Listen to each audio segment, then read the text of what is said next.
This program contains graphic content and sexual situations. Viewer discretion is advised. In 1993, a secret leather-bound book comes to the attention of LA police. Think I found it. The contents of which are rumored to link numerous Hollywood A-list celebrities to the seedy world of prostitutes and drugs. This was huge. It was open season for scandal. It was like gold. I mean, everybody wanted to get a hold of that notebook.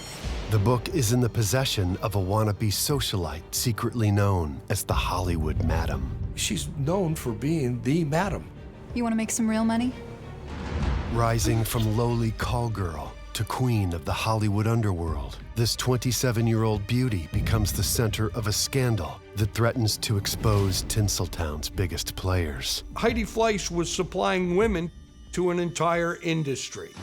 There were a lot of film executives, celebrities, actors who had used her services, and they were all afraid they were going to be outed. Meet Heidi Fleiss, You looking to party? the mysterious madam who kept a lid on LA's darkest secrets. She was a power broker in this town. There's no question about it. Until scandal made her famous.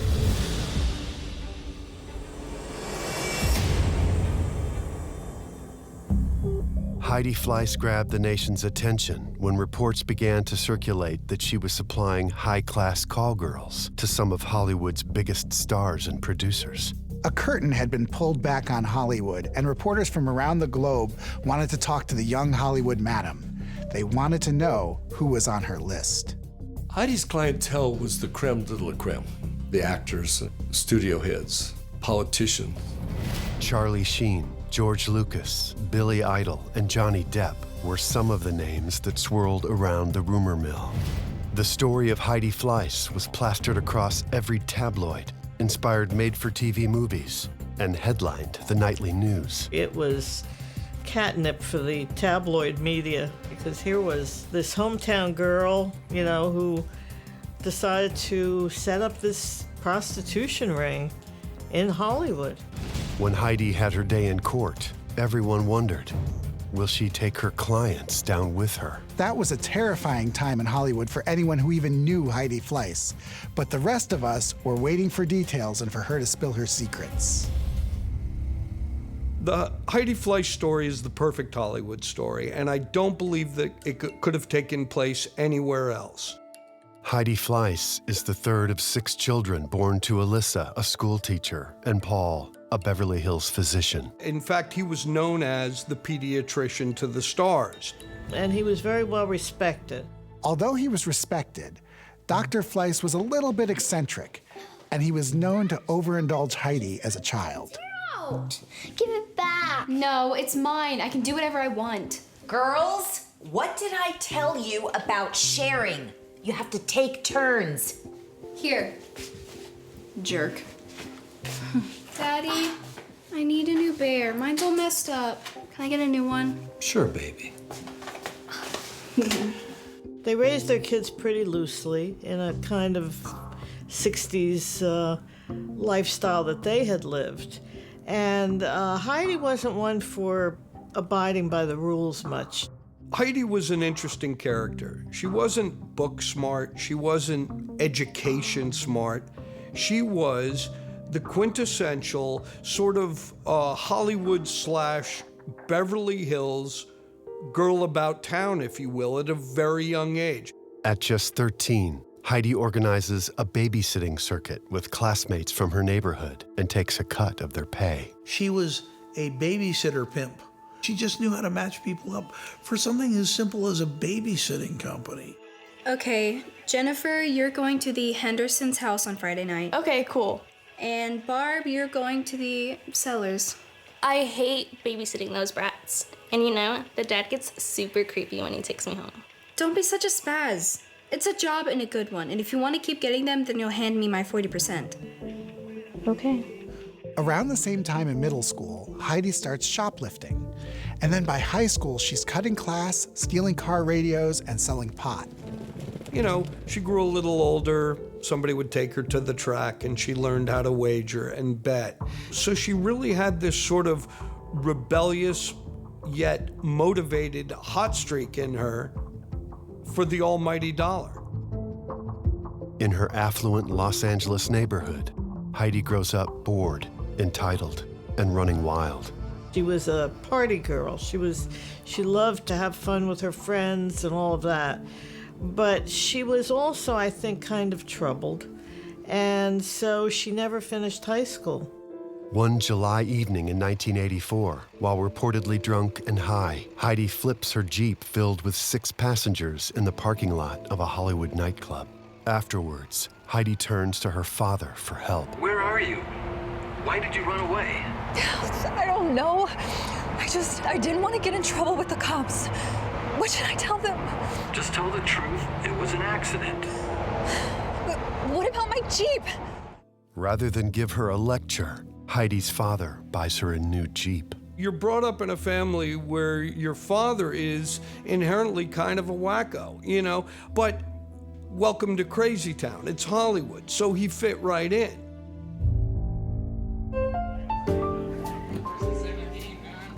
At age 19, Heidi catches the eye of 60-year-old entrepreneur and financier Bernie Kornfeld. Heidi was a party girl around town, and she went to some parties at the home of a man named Bernard Kornfeld, who was a multimillionaire and had a great mansion in Beverly Hills. And he was known for throwing parties. You, my dear, are the princess of the ball. Oh, thank you. You're sweet. The strange thing about Heidi, she was never attracted to anybody her age. She had this thing about older, wiser men. You know, she wanted guys that were older than her own father. They begin a 4-year love affair in which Heidi is introduced to a lavish, jet-setting lifestyle. You know, I think to say she was his girlfriend might be a stretch. In fact, I think sugar daddy is more appropriate for their relationship. Bernard gave her clothes, cars, and expensive vacations. And it's even been reported that he gave her $1 million cash for her 21st birthday.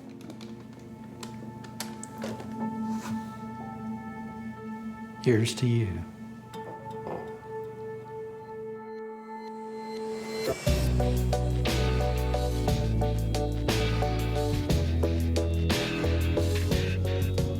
She was having a great time, but he kind of tired of her. Their relationship ends, leaving Heidi with a vintage Mustang convertible, an appetite for luxury, and a penchant for sex with older men. God, he is way too old to be in here. He doesn't look too old to me. Ivan Nagy was a washed-up Hungarian film director who had once done things like Starsky and Hutch and Captain America 2, but later he was just directing softcore porn films. Like Heidi, he had an edgy personality. And I think that they connected for that reason, because they were birds of a feather. They hooked up. They had a relationship, but was it actually boyfriend-girlfriend? He was significantly older than Heidi at the time. Ivan hadn't had a hit show in years, so he was looking for other ways to make money, through drugs or gambling or even prostitution. In the late 1980s, Ivan introduces Heidi to Alex Adams, an infamous Hollywood madam, known for her ring of high-priced call-girls and wealthy clientele. She was kind of an overweight, balding, sort of recluse. And yet, at the same time, she was so notorious that her looks didn't matter. Her clientele wasn't paying her. They were paying for the beauty that she provided. Alex, this is the girl I was telling you about. So, are you ready to come work for me? Yvonne, you didn't tell her? So typical, this guy. He always brings the money, but never the truth. Without Heidi knowing, Yvonne has sold her to Madame Alex. Madame Alex would later tell Vanity Fair that she wasn't really impressed by Heidi when she first met her, but she hired her anyway. And Heidi would later say that Yvonne collected a finder's fee for the transaction. Goodbye, sweetheart. What kind of a boyfriend sends his quote-unquote girlfriend off to a madam? She wasn't going for tea and biscuits. She was going to work, and he knew it. Where you going? What the hell, Yvonne? Did you just sell me to that old lady? What's the big deal, Heidi? You're good at sex. You might as well get paid for it. Heidi reportedly resists the idea of working as a prostitute. But her behavior changes when she sees how much money can be made. Heidi, for about a year and a half, actually turned tricks for Madame Alex. So she learned what it was like to be one of Alex's girls. But she didn't much like that, and she saw that Madame Alex was making a lot of money. Heidi liked that, and she started to fashion herself as Madame Alex's protege. With Madame Alex's guidance, Heidi learns how to cater to these Hollywood celebrities. She learns their likes and their dislikes and how to keep them satisfied. Charlie's having a party this weekend. The whole team will be there and he wants something special. Why don't we send these three? Lala and that new girl. They can wear matching baseball jerseys and little pinstripe miniskirts. I think Alex was probably entertained by Heidi, and I think that there was a certain measure of trust engendered. She was able to fit in because she knew how they talked, she knew how they lived, she knew what their desires were. She was doing it for kicks, I think, at least partially. So Heidi's now working as a prostitute for one of the most famous madams in Hollywood. And all the while, she's continuing this tumultuous relationship with Hungarian film director Ivan Nagy.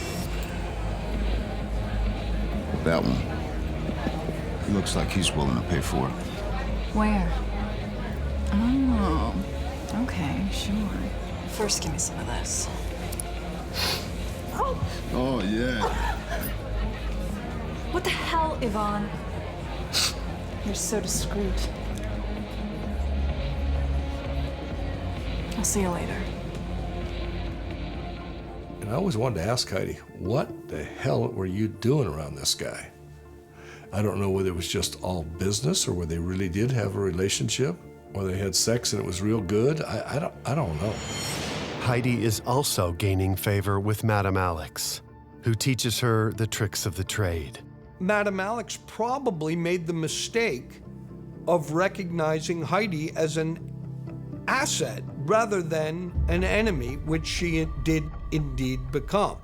Behind the scenes, Heidi is unhappy with her share of the profits. Look, all I'm saying is that 30% is ridiculous.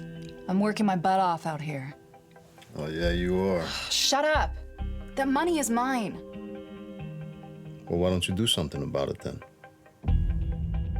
So Heidi starts plotting how she can take over Madame Alex's prostitution business. Heidi, with the help of Yvonne, sets her plan in motion to take over Madame Alex's business. They think with prettier girls and higher profile Johns, they'll be able to make more money than the old lady ever could. It's been reported that Yvonne was the one who tipped off police about Madame Alex's illegal operation, which led to her arrest. Get off of me!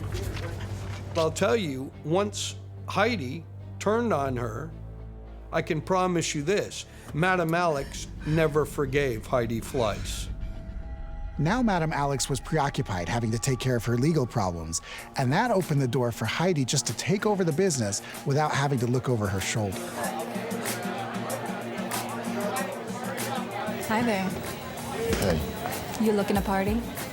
I only talk to Alex. Oh, didn't you hear? Alex isn't around anymore. Look, you want to do business? You do it with me now. Heidi makes it known that she is now running LA's leading call girls.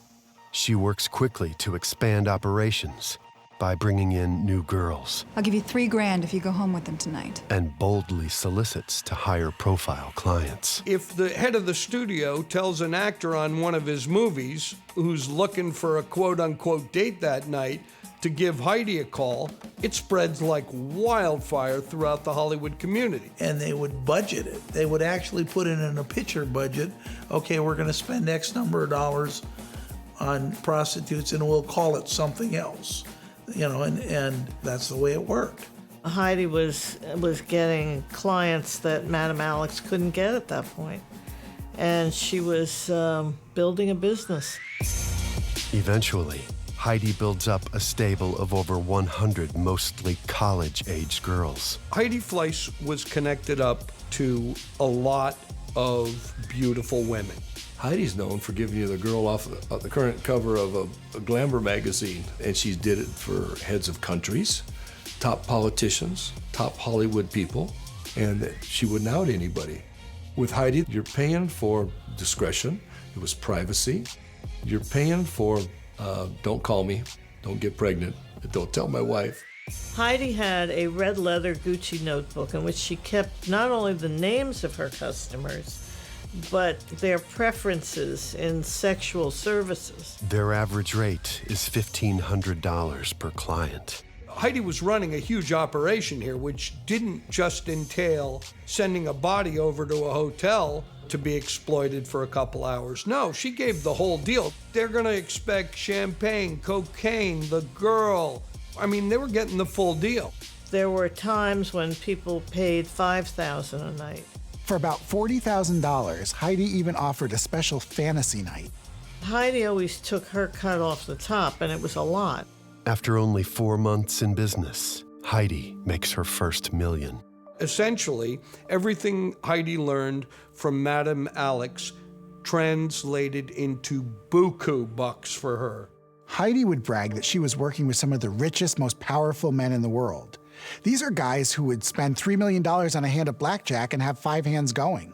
Although her father co-signs on the mortgage, Heidi makes enough cash to buy Michael Douglas's mansion in Benedict Canyon. He became involved in a way because she needed to funnel her funds. I mean, she was not making money legally. And she wanted to buy a big mansion. And so he put his name on it. He adored his daughter. There is no question about that. He adored Heidi. After making millions so quickly, Heidi realizes she no longer needs her old flame, Yvonne. Heidi, baby. We having fun? Yvonne, come on. Heidi, I need to talk to you. Yeah? Well, I'm busy. Some other time, Yvonne. Look, I didn't want to do this here, but you are not giving me my cut.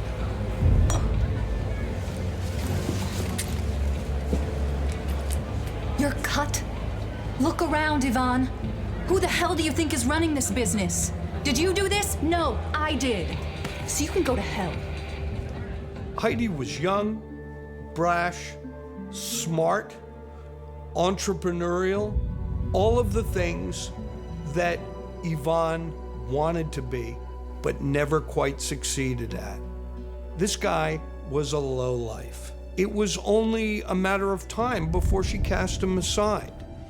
By the age of 25, Heidi Fleiss has cut her competition out of the picture. She is the sole proprietor of a prostitution ring that caters to some of the most famous stars in Hollywood and has made millions of dollars. The new Hollywood madam is on top of the world. She was doing great until some of the girls who worked for her got annoyed because she was making more money than they were. She was taking a big chunk of their earnings. I'm not in this game. I just need a few bucks to get by. Girl, this is easy street. You just lay there and the money comes rolling in. Yeah, but with Heidi's cut, it'll take me years to make enough. Is it just about the money, though? Look, if hooking ain't for you, then you just gotta get out.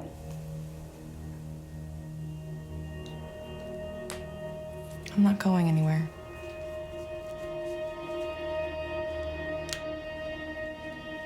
And Heidi was not a person that inspired loyalty. She was tough.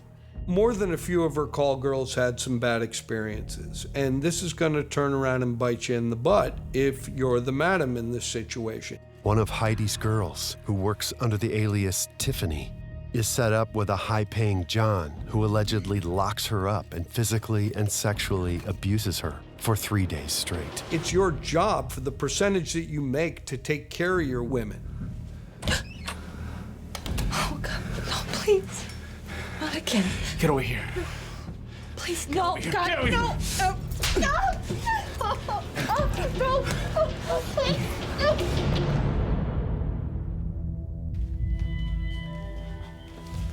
Tiffany wasn't happy. She was unhappy with some abusive Johns and also with Heidi's management style. So she began collecting some evidence that she could turn into the feds. Call girls aren't the only ones who are resentful that Heidi is taking their money.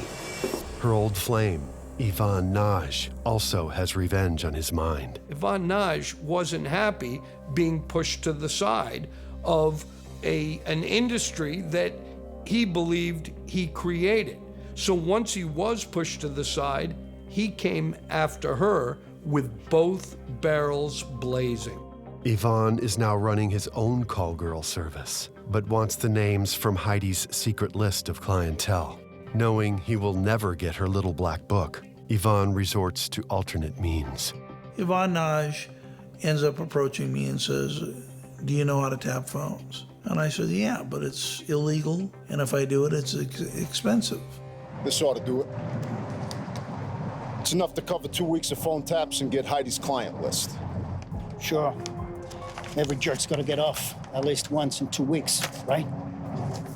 You're not a real detective, are you? You just give me that client list. Detective Dano said that Yvonne paid him with a check, and in the memo he wrote wiretap. I always laughed about that, you know, what sort of idiot leaves a paper trail?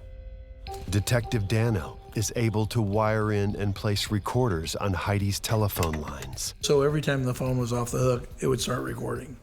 So I would go every day. I'd take him out, drive to Yvonne Naj's house, drop him off. Well, one day I was bored, and while I was driving, I decided to slip one of the tapes in the tape player in the car, and I suddenly hear all these celebrity names.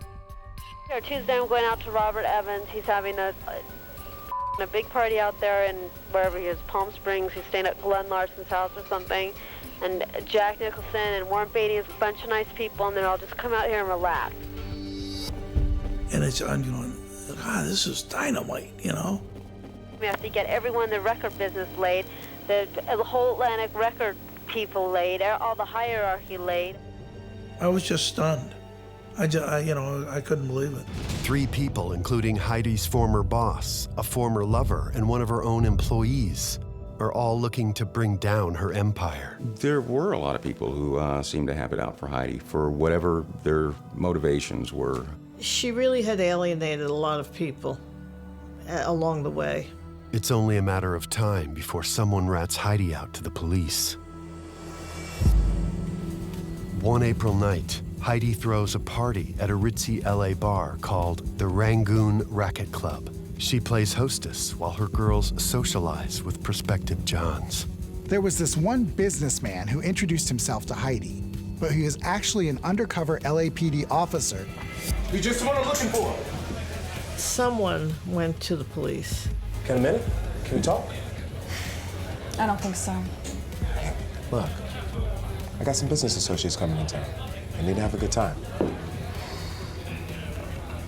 Listen. Heidi gives the undercover officer her number, thinking he is a potential client with wealthy contacts. But she's wrong.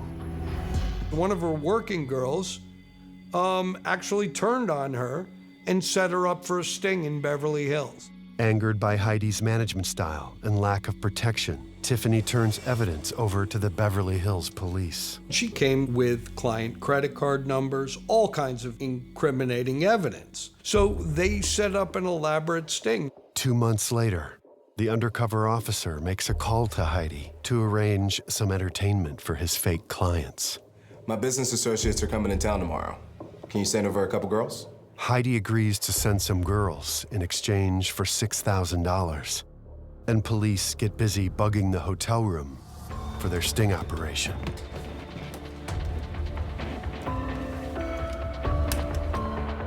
And simultaneously, they had detectives going to Heidi's place of business, her home. And they waited till every single girl had arrived. The girls arrive at the Beverly Hills Hilton with the requested cocaine. They have no idea that they're being monitored by police in the next room, or that the businessmen are actually undercover officers. The businessmen ask them to undress and start dancing. Money. Oh, yeah, of course.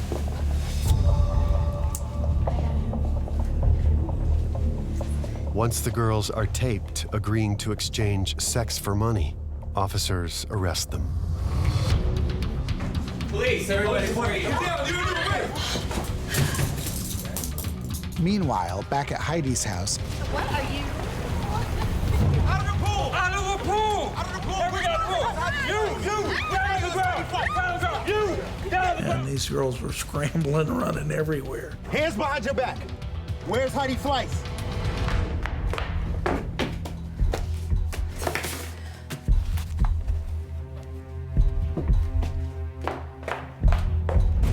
Which one of you is Heidi Fleiss?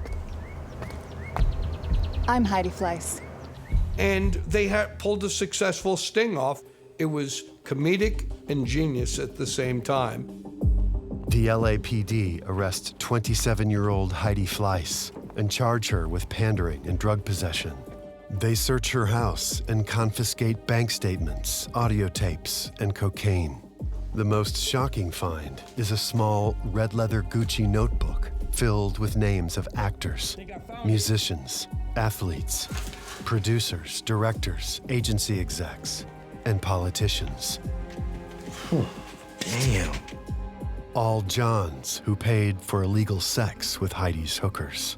All the names and numbers in that book translated into a lot of money for a lot of eager people. It's not long before news of Heidi's little book of secrets is leaked to the press. Give me that clown list. The story is gonna make headlines across the country. Oh, the press was intrigued with this whole story. It was catnip for the tabloid media. This was huge because it had all the elements of what everybody loves to read and see going on in Hollywood. And at that point in the 90s, it was open season for scandal. Our actors have never called the Hollywood madam. They don't have to. It says here they ordered 10 girls. How much did they pay Heidi? Oh my God, sex for money? A celebrity buying sex? I'm shocked. Bull. Everybody knows it. It's the world's oldest profession. Heidi just did it better. And Heidi was, at first, once she was arrested, she was willing to talk, and so she became a celebrity in her own right. Heidi, who is now out on bail while waiting for her trial, is more than willing to talk to the press. She was in the news all the time, talking about what she was doing, bragging about being the biggest madam in Hollywood. Many people could attest that Heidi's ego was getting out of control. She loved this newfound fame and the power that came along with it. I think the federal trial will be very interesting. I think it'll be very embarrassing for the government. When she was arrested, it wasn't like she was crying or saying, "Oh, poor me." She was tough. She knew all these rich and powerful people in town, and she literally thought that she could get away with anything. That these people that she knew, the powerful, could pick up the phone and make it go away. You know, well, they couldn't pick up the phone and make it go away. Hollywood is panicking, fearful that Tinseltown's biggest stars will be revealed as clients. Everybody in town was just going nuts because they thought somehow their names were going to be brought into it. I swear to God, if that woman names names.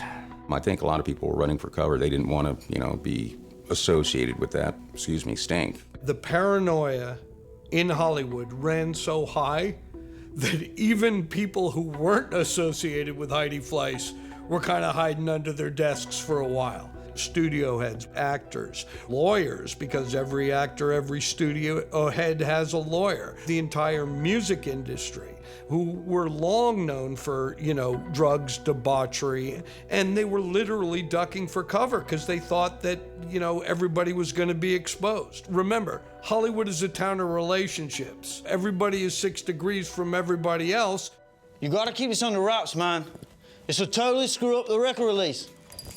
Yeah, hold on. Rocker Billy Idol proactively issues a public statement.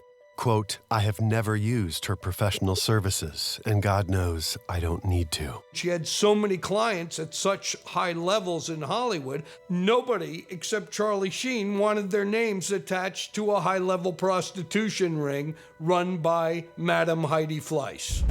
In fact, the press discovers that Charlie Sheen, the star of such films as Young Guns and Major League, is one of Heidi's regular clients. No, they can't connect me to her because they never gave her my direct number.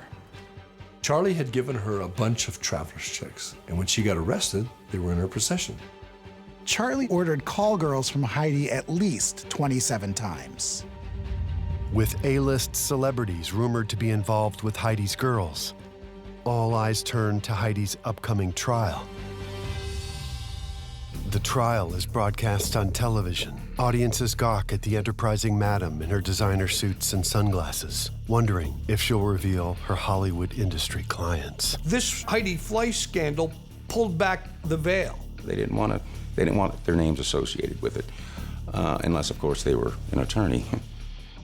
Heidi Fleiss hires prominent LA attorney Anthony Brooklier to defend her. Her lawyer, when he argued her case in court, said basically, this was a victimless crime. These people came to her, and that she should not be held responsible unless they were arrested. With her lawyers arguing that prostitution is a victimless crime, Heidi pleads not guilty. She was victimizing women, but she would try to justify it to herself. She said, I don't know what all the fuss is about. It's just sex. She was dumbfounded that people would arrest you for this. But in a surprising twist, it turns out the contents of Heidi's little black book are not the smoking gun that everyone is hoping for. Heidi would have to put those names into context. She'd have to assign dates and times and places and even the activities. Without that information, those names meant nothing. Not even Detective Dano's wiretaps can be used against Heidi. I decided, because I had friends in the FBI, to give them the tapes. And when I delivered them to them, they said, we can't even listen to these tapes. They're illegal. You've just committed an illegal act, and you admitted to it. We can't do anything with these tapes. Despite this, Heidi is convicted on 3 counts of pandering in December of 1994. However, her attorneys are awarded a new trial because jurors traded votes and the verdict is overturned. But before the state retries Heidi, she must face federal charges and a surprise witness. One of her top clients, Charlie Sheen, actually testified against her, saying that he'd paid boatloads of cash to party with some of the girls. And just how many times did Heidi Fleiss send a call girls to visit you? Countless times. 27. She sent over girls 27 times. Why would Charlie Sheen testify? Well, because he's forced to. His story was pretty shocking because he spent so much money with her. It was tens of thousands of dollars. How much money did you give her in exchange for sex with these call girls? Oh, I probably dropped at least 50 grand. Charlie likes to party. I mean, one of my ex-girls was one of Charlie's girls. What she says is he just likes to party. Lots of drugs, lots of liquor, watching girl sex. With a hooker, with a high-end call girl, you had the best of women, but you had no commitment and you had total control. I think Charlie might have coined this phrase. You don't pay girls to have sex with them. You pay them to go away. He was profligate and he was immoral. It helped further burnish his reputation as the Hollywood bad boy, if you will, into Hollywood legend, which is exactly where Charlie Sheen wanted to be. There's got to be some honor among thieves, if you will. All he had to do is say, I loaned her some money, or she loaned me some money, and I paid her back. He didn't have to out her. Several of Heidi's top girls also testify against her in exchange for immunity. And so you're saying Heidi gave you drugs? Yes. And one of the men that she sold me to beat me up and raped me. With prostitution, very rarely does a prostitute themselves go to jail. They get a fine and they get released. It's the pimp or the madam who has committed the felony. The prostitution itself is a misdemeanor. The pressure mounts for Heidi to rat out her clients. So Heidi had a choice to make. She could either give up these people who trusted her and had made her rich, or she could go to jail. If convicted, Heidi could face up to 11 years in prison. Heidi pleads not guilty and claims entrapment. But on the last day, the judge finds Heidi guilty and sentences her to 37 months in prison. They were trying to make an example of Heidi Fleiss. They did a good job of it. Detective Dano would talk about the 3 C's, and if you didn't have all 3, the cops would leave you alone. They were commercial, conspicuous, and complaints, and Heidi had all 3 of them. Heidi hit the 3 C's by first being in the news all the time, being conspicuous, talking about what she was doing, then by people complaining about what she was doing, he got C number 2. And then, of course, it was a business where she made money. It was commercial, and that's C number 3. They wanted her in prison, and they got what they wanted. Through it all, Heidi never ratted out her clients. And this is remarkable because you will rarely see someone facing time who isn't willing to, roll over on someone else. Heidi could have picked up, with no exaggeration, $250,000 to $500,000 a month for 2, 3, 4 years. Every month, outing somebody. She said simply, "It's not my style." Without proof of pandering, the most they can charge Heidi with is money laundering and tax evasion.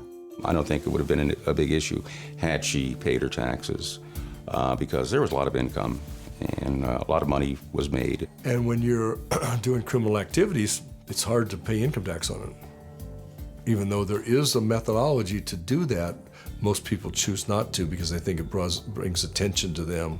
And the IRS thought that, well, we want to be a part of this. We want our cut, naturally. The feds even go after Heidi's physician father, Paul Fleiss, for his involvement in hiding the money trail. He was interested in making her life better and taking care of her. She's my daughter. I love her very much. What about how you feel? And he tried to do that, and as a result, she got him arrested. As loyal as she was to her clients, nobody stepped up publicly to help her out. And that's Hollywood in a nutshell. This is a backstabbing town. And they destroyed her life. Destroyed her life. Heidi is sent to the Federal Correctional Institution in Dublin, California. By normal standards, she got hit harder than anyone else in her position, whether it was like Madam Alex or anybody else in that sphere in the sex industry in Hollywood, honestly would have gotten a slap on the wrist. Heidi's life behind bars is just as scandalous as her time as the Hollywood madam. She throws chairs at a guard and maintains a close bond with a female inmate. She told me the whole story. When I went to penitentiary, Dennis, I was gay for the stay. That's the funniest line I've ever heard, gay for the stay. And she says, I was totally protected and nobody bothered me. After close to 3 years, Heidi is released from prison. Heidi lost everything when she went to prison. She went in a millionaire and came out almost penniless. After her release, she moves to Nevada, where prostitution is legal. Heidi, in later years, came up with an idea that she was going to open a brothel in Nevada for women to get men. It was going to be called the Stud Ranch. It didn't work because women are not interested in that. Women do not want to hire men for sex. It's totally a male thing. The Stud Ranch attempt fails, and Heidi next takes a stab at a number of legitimate enterprises. Those ventures included a clothing line, and she also wrote her memoirs and a book called Pandering. Well, the first time I recall meeting Heidi was the grand opening of her business here in town called Dirty Laundry. Basically a coin-operated laundromat. She's got lots of ideas, and she's got good ideas. The problem is having the funds to do them and execution. If she gets something going the right way and then ends up having a little drug stint it just sets her way back. She's had her issues over the years after moving here in 2005. I think one of her worst years, police discovered upwards of 400 marijuana plants on her property, and 2 months after that she was busted for DUI, carrying 4 ounces of marijuana and about $10,000 worth of cash. Heidi continues to struggle with drug addiction. So in 2010, Dr. Drew invites her on to celebrity rehab.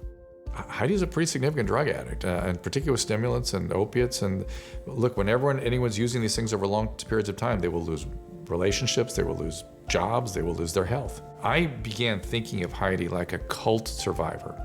She was indoctrinated by a madam when she was an adolescent. One way to sort of reach her is to deprogram. It's like she's in the cult of prostitution. This is where we see the extent of her drug problem and also her abusive relationship with actor Tom Sizemore.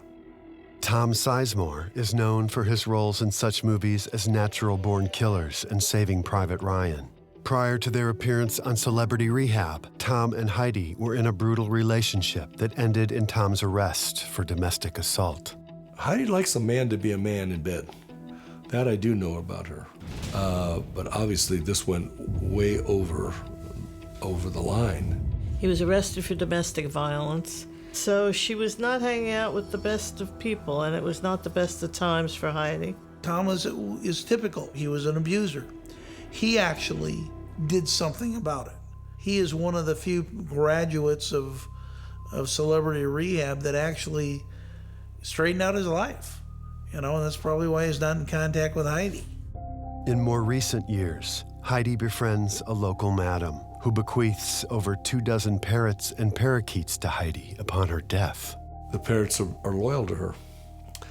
The parrots don't turn their back on her. They're her friends, and she's got this alternate universe, if you will, that she lives in, where it's her and the birds. I'm Simon. Woo-woo. Woo-woo. So her legacy is from prostitutes to parrots. Her media career continues with Celebrity Big Brother UK, an Animal Planet special aptly named From Prostitutes to Parrots, and appearances on Howard Stern. In her interviews, Heidi admits to disrespecting the law, but insists that women have the right to use their bodies however they please. Arresting Heidi Fleiss is not going to change prostitutes. It's not going to change the men who want prostitutes. It's not going to change do anything to better women's lives or roles for women, or it's very hypocritical. She was not in it to harm anybody. She wanted to help herself, to have money and fame and, be part of this whole scene and to do something exciting. She was really in it for excitement. She wasn't in it to take down Hollywood. Heidi Fleiss's life went to hell because she got in trouble. And all of her celebrity customers are still thriving and successful. And even the ones that were known, like a Charlie Sheen, it didn't affect his career at all. If anything, it helped. Charlie Sheen actually made hay out of his relationship with Heidi Fleiss because it helped further burnish his reputation as the Hollywood bad boy, if you will, into Hollywood legend, which is exactly where Charlie Sheen wanted to be. To this day, Heidi's high-profile client list has not been made public. We are so fascinated with the sex lives of celebrities. And this was one of those scandals where we were starting to see the curtain pulled back and we were finding out who the celebrities were and what they liked to do. And the key to all of that was Heidi Fleiss. And the thing that was the most frustrating was that Heidi wouldn't tell. She kept it to herself. But do her former Hollywood clients still live in fear of being exposed? Something Heidi can do at any time if she chooses. Because she was the perfect Hollywood madam in the fact that she could keep a secret. And that's what made her a household name.